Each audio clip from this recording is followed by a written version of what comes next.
Welcome to the new vlog. आज हम जा रहे हैं Jaipur, the pink city of India में। और अभी यहाँ से जो बालाजी से है वो ऑलमोस्ट 100 किलोमीटर है, तो हमें ऑलमोस्ट 2 घंटे लगेंगे वहाँ पे पहुँचने में। और मेरे को हिस्ट्रियोलिकल जो जगह है जितनी भी, उन पे जाने का बहुत शौक है, तो वहाँ जाके मैं आपको आगे पूरी हिस्ट्री बताता हूँ और जितनी मेजर मॉन्यूमेंट है सारे कवर करेंगे हम इस वीडियो में। हमने ब्रेक लिया है पेट्रोल पंप पे पेट्रोल डलवाने के लिए यहाँ पे, और थोड़ा चाय पानी भी पी लेंगे। यहाँ पे आसपास चाय वाय की दुकान है। तो अब हम यहाँ से निकलेंगे most famous place of Jaipur जो कि है हवा महल, वहाँ पे निकलेंगे। और भाई लाइन में खड़े हो गए ना, मेरे पैर इतने दर्द हो गए हैं, गाड़ी चलाने में मेरी हालत ख़राब हो रही है भाई।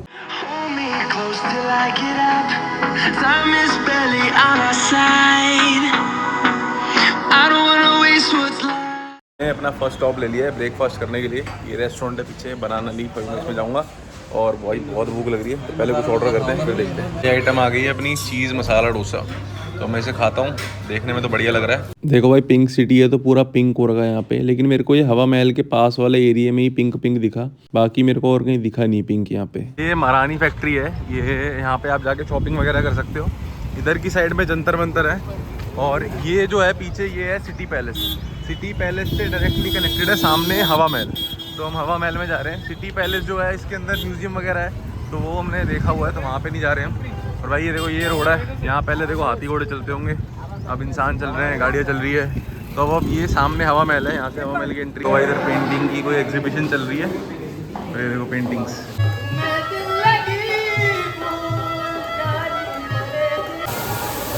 महल में आ चुके हैं, मैं थोड़े शांत एरिया में आ गया हूँ क्योंकि बाहर बहुत शोर हो रहा है, वहाँ आपको बता नहीं पाता।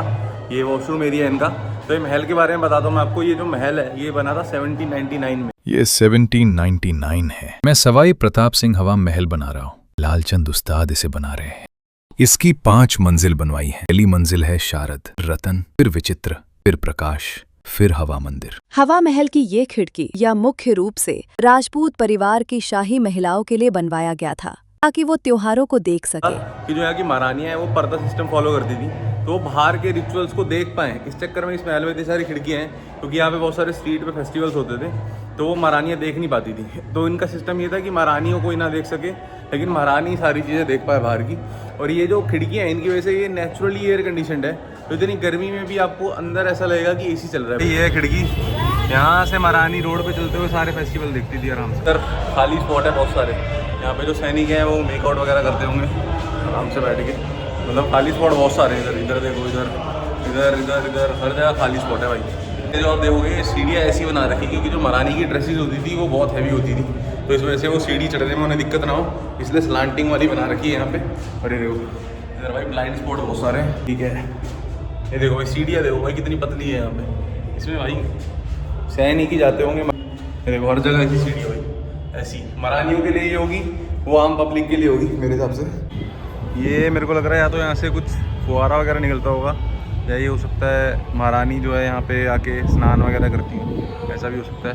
क्योंकि लेकिन यहाँ पे पूरा ऐसे दिखा हुआ है, तो स्नान का तो नहीं होगा, वरना पब्लिक में तो नहीं करती होंगी। तो मेरे ख्याल से फुहारा ही है, यहाँ पे कोई फंक्शन वगैरह होते होंगे। यहाँ के गेट खत्म होने का नाम ही नहीं ले रहे, एक गेट से निकलो दूसरा गेट अपने यहाँ भी आ जाता है। ये देखो यार भाई बहुत सारे स्पॉट बना रखे हैं यहाँ पे। मेरे ख्याल सैनिक वगैरह रहते होंगे, सैनिकों के रहने के लिए बना रखा होगा ये इन्होंने। यहाँ पे राजा आता होगा अपनी प्रजा को मोटिवेट करने जंग से पहले। और ये शायद इनका कुछ गुप्त कक्ष है, ताकि वो स्ट्रेटजी प्लानिंग वगैरह करते हैं ना, रणनीति बनाते हैं यहाँ से। यहाँ पे देखो, यहाँ पे तोपे लेके सैनिक खड़ी रहते होंगे। देख के ना मेरे को बहुत ही फैसिनेटिंग लगते हैं ये सारी चीज़ें। और राजा वगैरह जितने भी राजपूत भाई हैं मेरे, और जितने भी राजा हैं, उनको लेके मेरे मन में बहुत रिस्पेक्ट है। और मैं पर्सनली भी महाराणा प्रताप को अपनी सबसे बड़ी इंस्पिरेशन मानता हूँ। मैंने अपने घर में हर जगह उनकी फ़ोटो लगा रखी है। तो मेरे हिसाब से आपको जो भी हमारे ब्रेव वॉरियर्स रहे हैं इनकी बहुत रिस्पेक्ट करनी चाहिए, क्योंकि इनकी वजह से जो हमारी हिस्ट्री है उसको शेप करने में इनका बहुत बड़ा रोल है। और उसके अलावा इनसे अगर आप अपने कैरेक्टर ट्रेट्स इनहेरिट करोगे तो आप बहुत आगे जाओगे लाइफ में। भाई व्यू देखो यहाँ से कितना प्यारा आ रहा है, व्यू सीधा पहाड़ों का व्यू है। रात को ये देखने में और अच्छा लगता होगा।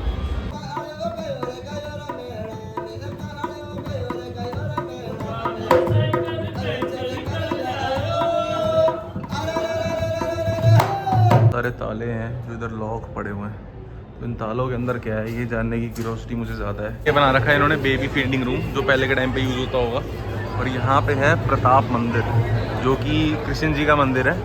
और यहाँ पे फुहारा है, ये बंद हो गया अभी, लेकिन ये वैसे चलता है, अभी चल रहा था थोड़ी देर पहले।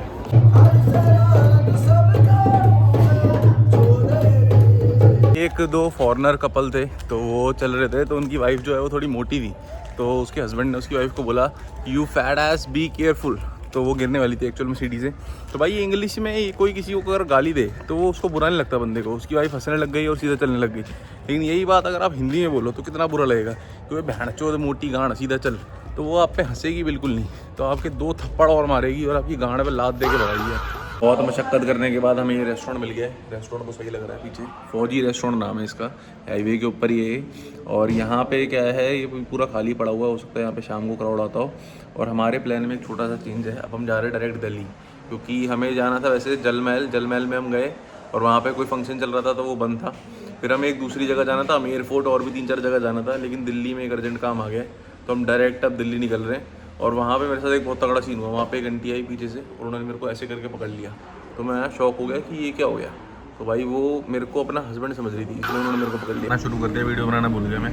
ये दाल है, रायता, पनीर और ये स्वीट, तो खाना भाई एक नंबर है, टेस्ट में बढ़िया बिल्कुल। अब हमने खाया, ये अपने भाई हैं, ये मिले।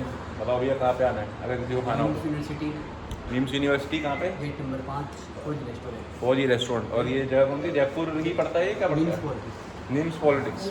भाई यहाँ पे आना, बहुत बढ़िया खाना था, बहुत मज़ा आया खाना खा के। आगे भाई हाईवे पे कोई एक्सीडेंट हो गया है, तो पूरी रोड जाम हो गई है हाईवे की बिल्कुल।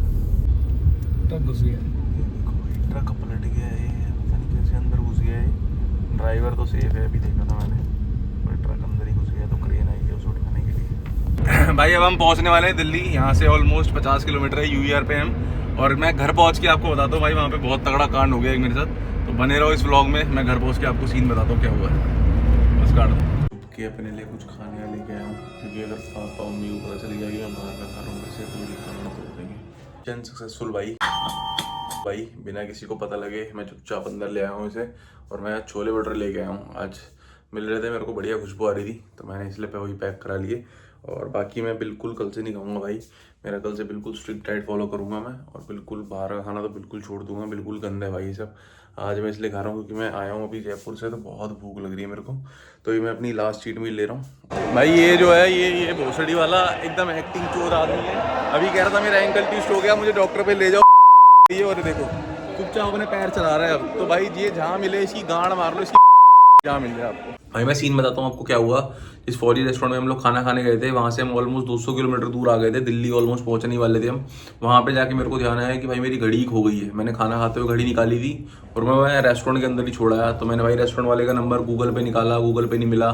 फिर मेरे को ध्यान आया मैंने पेमेंट ऑनलाइन करी थी, तो वहाँ पे उनका नंबर मेंशन था, तो वहाँ से मैंने उन भाई को कॉल करा और वो भाई बढ़िया थे, उन्होंने भाई घड़ी संभाल के रख ली। मेरे पापा के एक फ्रेंड है जो जयपुर के पास ही रहते हैं, तो उन्होंने वो घड़ी पिकअप कर ली है और वहाँ से या तो वो मेरे को कुरियर करा देंगे या फिर जब दिल्ली आएंगे तो दे देंगे। तो भाई मिल गई सक्सेसफुली, वरना कहीं दूर आपकी इतनी दूर कोई चीज़ खो जाए और वो मिल जाए, मतलब ये बहुत बड़ी बात है मिलना। और मैं एक गाना सुन रहा था, पिया घर आएंगे, अगर आपने वो गाना सुना हो तो नीचे कमेंट करना। उसकी मैं आपको बैक स्टोरी शेयर करता हूँ, इतनी प्यारी बैक स्टोरी है उसकी। वो गाना जनरली वेडिंग्स में प्ले होता है, शादियों में प्ले होता है, बट वो गाना जो कैलाश खेर है उन्होंने लिखा था अपनी माँ के पर्सपेक्टिव से।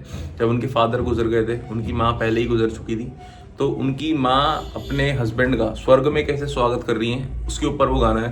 तभी उसमें लाइन है कि चौक सजाओ माटी रंगाओ आज मेरे पिया घर आएंगे। तो भाई बढ़िया लगी मेरे को तो उसकी बैक स्टोरी।